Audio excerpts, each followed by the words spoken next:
How the hell you doing, brother? We gotta freaking talk, dude. Cheers, man. You know what the internet did? It made us too comfortable. Too comfortable with demons. Seriously, man. And you guys think I'm joking, but you ever look at a microchip? It looks like a bunch of goetic, demonic sigils. There's a whole theory that they are. I don't really believe that, but you know, you never know. One day little Jimmy's gonna be in his room and he's gonna be talking to his friends on Roblox, Minecraft, with the Zoomer speak, and all of a sudden he's gonna riffle off, you know, just the perfect sequence. Skibbity lit Orisus, and then boom! Freaking Baphomet's gonna pop out of nowhere. Freaking Baal. Just waiting for the right sequence to summon his ass. So, but seriously, you know, I mean, the internet made us way too comfortable, like, looking to other people for how we should feel. Looking to other people to tell us how to deal with a very particular shit show in our life. Seriously, man, I mean, sometimes your life is a complete new pile of doo-doo that no one else has ever seen before. I mean, sometimes you're just going through absolute everything, and only you are able to figure that shit out. And no one else. No one else. But it seems like we're so comfortable. I go on Twitter sometimes and I just look at these people posting. I'm like, this is stupid. This is stupid. This is stupid. You know, you start developing a mind that is not your own, someone else's. You know what I mean? So I say, F it, man. You gotta retard max it, man. You gotta retard max the burden of existence. That's what you gotta do. Because whenever you have a burden, if you've been blessed with confusion, let me just tell you that. You've been blessed with confusion, or maybe you're going through, you had your high, right? You're riding high. You made the moves, you approached the girls, you partied hard, you had some wins, you had success, you're riding freaking high. I'm telling you, you can't sustain it. You can try your hardest, but in order for you to go even higher, it has to dip. I mean, you just look at Bitcoin. What was this, 17? You know, it rode high, it went to 12K, drops all the way down, comes down to 6K. People are like, this shit ain't going nowhere.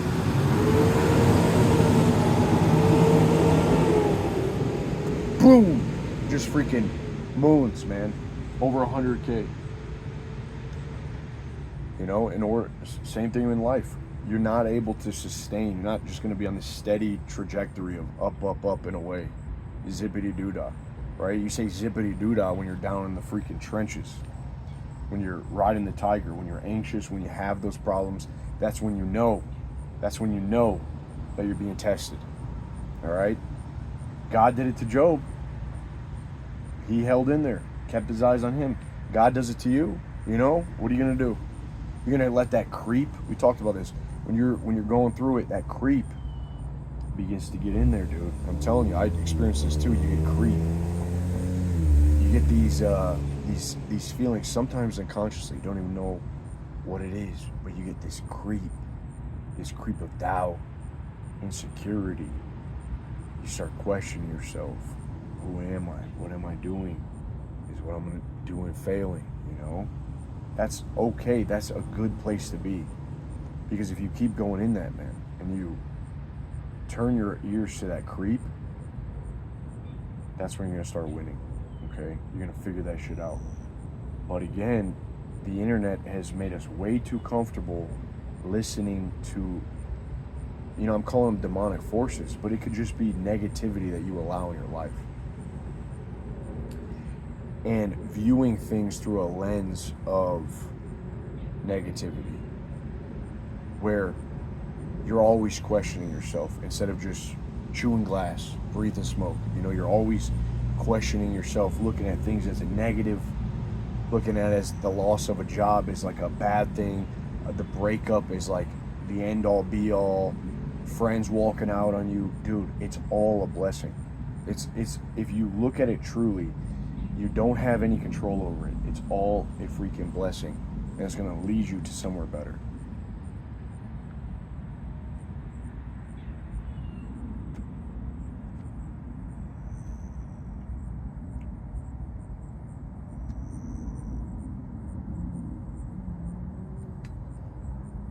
So you gotta be ready. But I don't think that if you just have this idea in your head and you don't condition your body to really be a beast. That's what I see with a lot of guys these days. It's like they have the knowledge, they have some insight, but their body is not. Like, you'd be amazed how many guys are just absolutely KO'd after a rough night. How many guys are KO'd after, any little stressor that comes along. You really got to build yourself into a freaking beast. You got to be a weapon, man. The way you do this is you train. I said this a year ago. I said, you can often see like the hyper liberals, the guys that are all about supporting the LGBTQ, getting all emotional, worked up, really just hyper liberal, let's just call it that, whatever. But just a sissified spirit. These are guys that usually are weak in body. And when you don't fry your nervous system, when you haven't been under a heavy load with weights and with life, you have nothing that really forces you to see things with equanimity. You're just accustomed to reacting to every little inconvenience in life. Something bad happens, you freak the fuck out. You feel your cortisol rising. You're scared of the world. I'm telling you, it's oftentimes the conservative man that likes the idea of certain values and certain traditions. Not this, I need my trad wife. I think that's a big LARP for a lot of guys that are also sissies. But you'll notice, like, it's usually guys that are toughened up through some shape or form by work, weights, some sort of sport. There's some sort of, ruggedness, doggedness to that individual. But everyone wants to think, oh, I'm stoic until it's time to be stoic.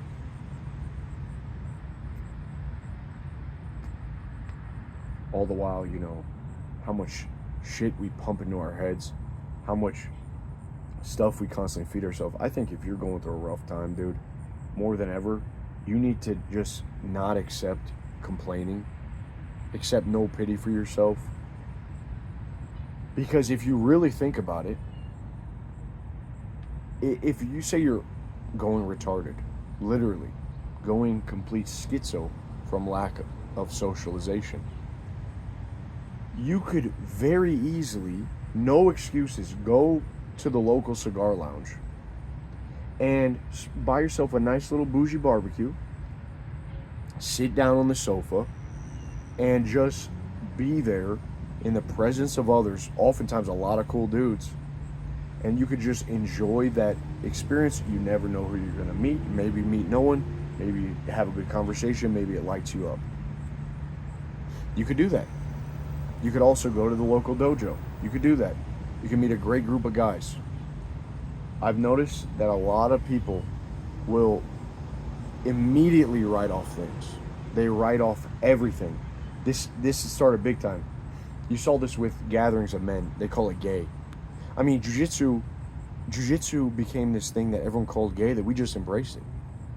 Keep jiu-jitsu gay, they would say. Keep it gay. Because everyone would just write off, oh, that's gay. That's gay. It's just sweaty dudes sitting there humping each other on the ground, herpty-derpty. I don't need to try that. Write it off. If you write stuff off like that, you never get to, experience it. I mean, so many people write off. This whole thing with everything is a freaking cult. There's no way everything can be a freaking cult. When men are gathered together, this is not automatically a cult. This is a fellowship. I mean, everything can be written off. You know, jiu-jitsu looks gay. It does look gay. I remember, and I tell this to people all the time, in jiu-jitsu, you will get to know someone in 5 minutes. In jiu-jitsu, you go like this: you slap, bump, boom. That means, okay, we're about to spar. All right, slap, bump, put your hands up, kind of ready. You get to know someone in 5 minutes. What would take someone 6 months. If you have any beef, that's one of the reasons in our group that I make all the guys, their first meetup, you must spar. If this is your first meetup, you must spar. That is our number one rule of meetups. You must engage in this physical grappling experience. That could be with gloves, you know, we do Muay Thai and stuff like that, but I think grappling to wrestle with another dude, you can have all the beef in the world. You cannot trust each other, and that is going to teach you something about that individual that you wouldn't get unless you spent 6 months with them, talking about him, his problems, helping. Dude, just roll with the motherfucker, man. Just get down, slap, bump, and roll with him. You will get to know him way better than you would just like long, drawn out conversations.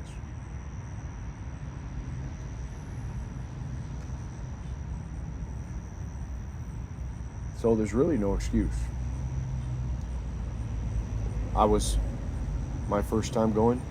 I'm slap bump. I'm going. I freaking drop sweat on this guy's forehead. Wipe it off of his face. I reach down like an angel from heaven, just wipe it off his face. Beautiful. You know, there's so much life to live. There's so much awkward, cringe experiences to have that people just shy away from. They say that's lame. That's gay, dude. The only thing that's gay is thinking. Thinking literally makes you gay. If you think about stuff too much, you become a sissy boy.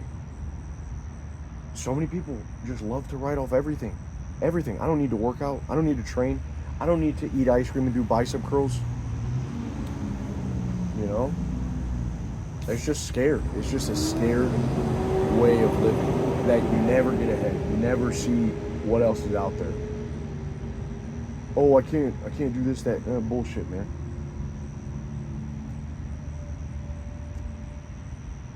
So, you got to take it upon yourself to embrace those really awkward experiences, because every single time that you go in and you maybe mess up, you're a little embarrassed. It's like at the meetup. It's Noah in our group said this, because one of the guys was talking about how he got rejected. He's like, good, that's what you want. Like, you want the wins. Those are wins. You want the rejections, because you just keep getting sharper. I had got this group of girls dancing. I went up to these other girls. She just looked at me like I was a freaking creep. Okay, big deal. On to the next. Come back to the group. Oh man, head hanging low. All right, boys. You know, what can you do? What can you do? Tough crowd. Okay, on to the next. What are you gonna do? Fucking, what is this, a pity party? You know, like, no, man. There's too much going on. There's too much energy. There's too many possibilities. I often think to myself, like, I want to see how far we can push this thing. This is our life. I want to see how far we can take this, man. I want to see how far we can take this. You know what I mean? Like, how far? Here we are. We're freaking here. How far can we take this?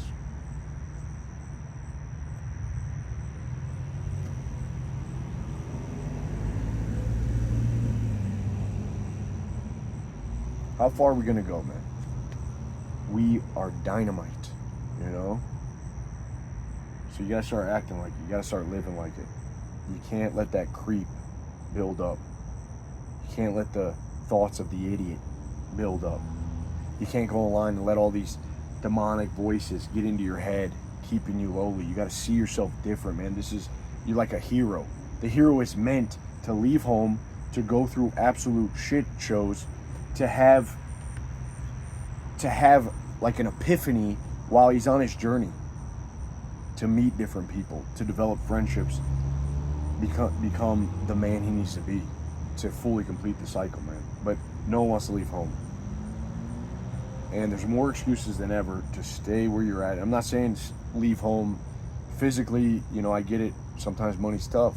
metaphorically though, a lot of the ways we live is like at home base, never really taking it all the way. I don't know who needs to hear this, but rule one in our group is they always come back. I've said this before. It resonated with a lot of people. The women come back. I'm telling you, I've had girls come back after years and years. I don't even want them back. They just come back. That's just the way it is. When you become a beast, when you don't need anything, when you're not obsessed with a particular outcome or person or thing, that shit just hits the fucking algorithm of the heavens and it comes back. I don't know what this is. It's like women can feel your thumos. When we were at the meetup, the thumos was so freaking high. We had a guy that had his ex call him. It was like the thumos, something was happening. We were drinking top shelf rum, sitting around a fire, just passing the bottle, just like pirates. And we were telling stories about the World War One. I mean, we had Jackson telling us about the Indians, you know, just Indians and killing people and just fucking brutality, man. And I'm telling you, we were all so pumped, we were so engaged, smoking some American spirits.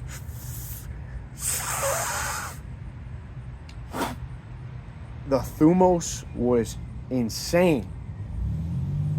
And I'm telling you, it's like lightning just strikes. Something happens. We call it post-meetup momentum.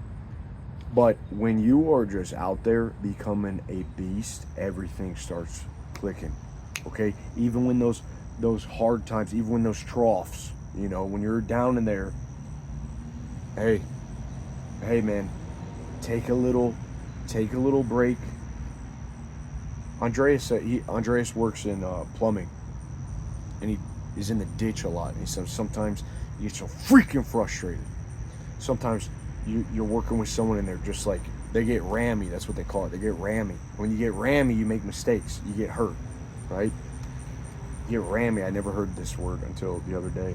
You get rammy. He's like, dude, I tell him, go take a smoke break. Just take a smoke break. Calm the fuck down. When you come back, smoke on it. Chew glass, breathe smoke. Smoke on that shit. Come back. When you're calm, you'll figure it out. You'll have a way forward. This emotional, being all charged all the time, dude, just smoke on that shit, man.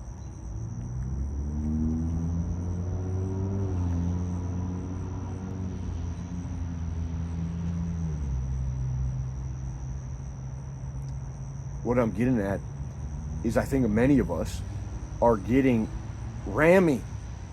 We're rammy as hell when you really need to be gumpy as hell. You need to ride the short bus. You need to stop like being so rammy through life, always distracted. You need to have that intuition, that childlike wonder, that energy, and you need to just like toughen up the body, become a beast. Because this living is not giving you any deeper insight into what is truly important in your life. Does that make sense? Like, you'll go so much time wasted in the wrong direction, just trying to get by, not making investments where you to move you where you want to be, because you're just emotional. You don't have time to see what is my focus, like what am I doing, right? Like there's just too many even when people lift these days, they're like lifting to run from demons. We're all running from demons. Fuck that, man. Be a beast. Lift to become a beast. Lift to be able to combat the demons, not just running away from everything.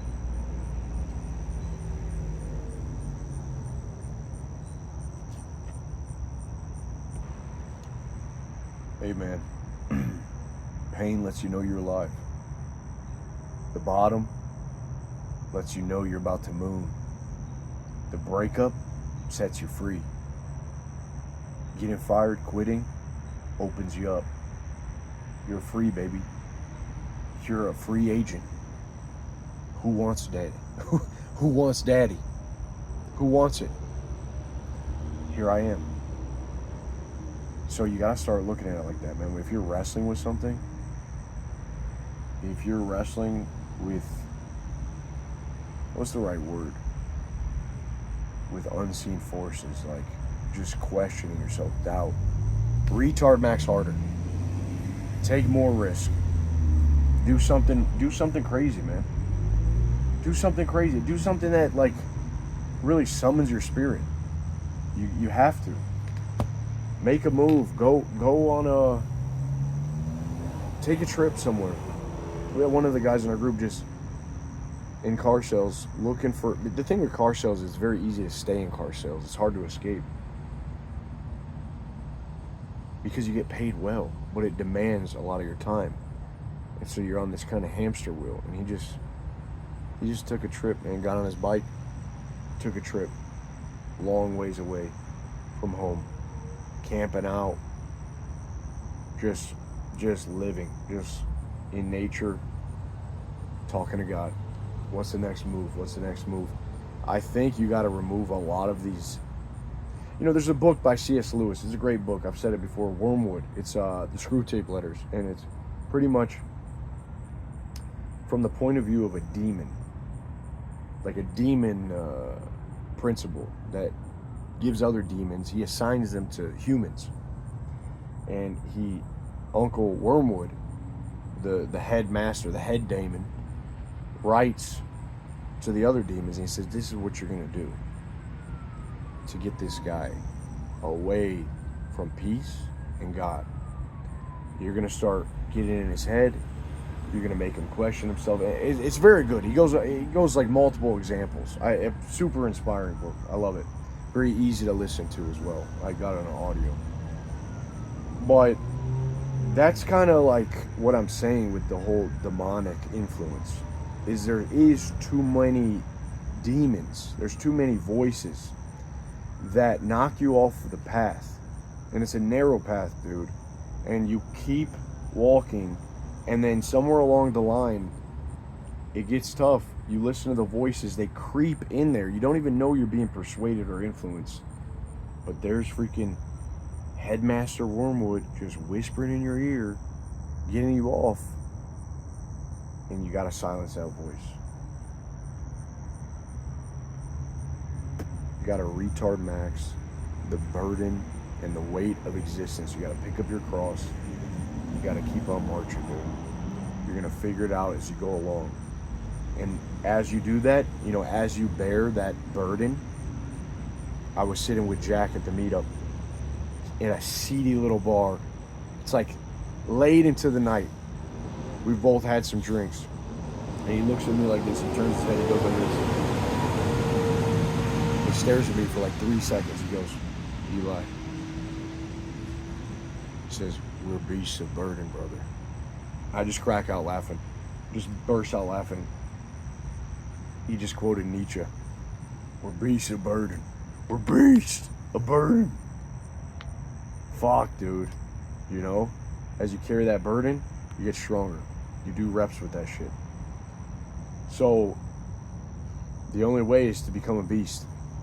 The only way. And there's going to be a lot demanded on you, especially with like family and friends and people looking to you. Is like, is this guy solid?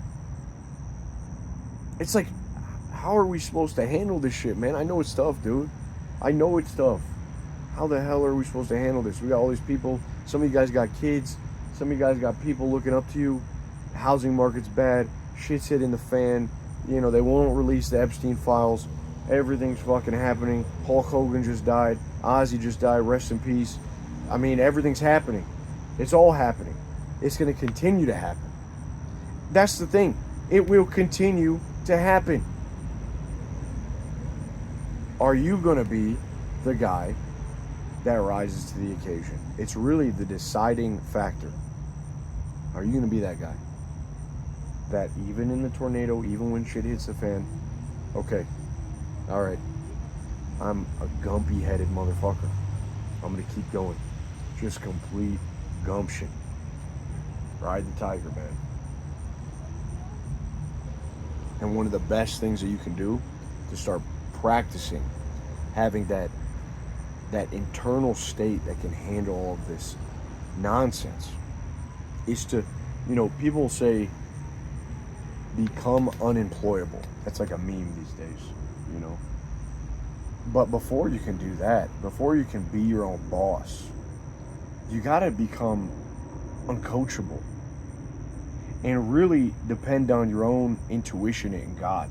Seriously, like you can gain insight and get maybe some even peace from other people, but no one has your specific set of problems, so they can't coach you on those problems.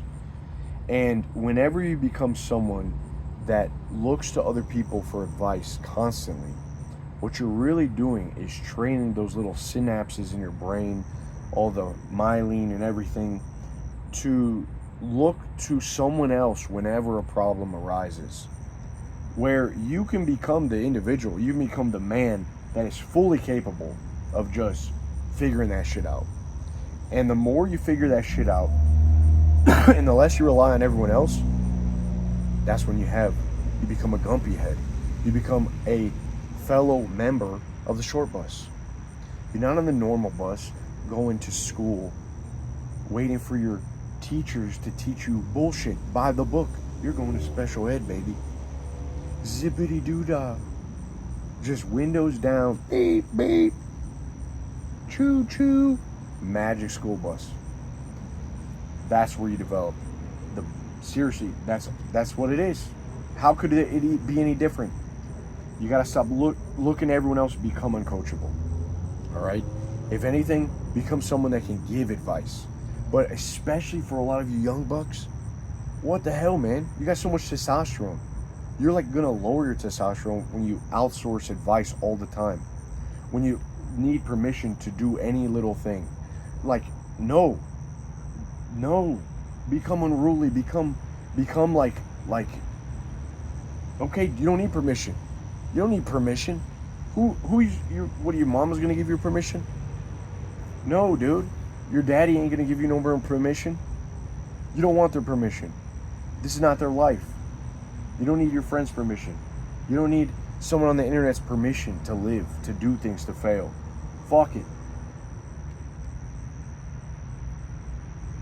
Become uncoachable, man.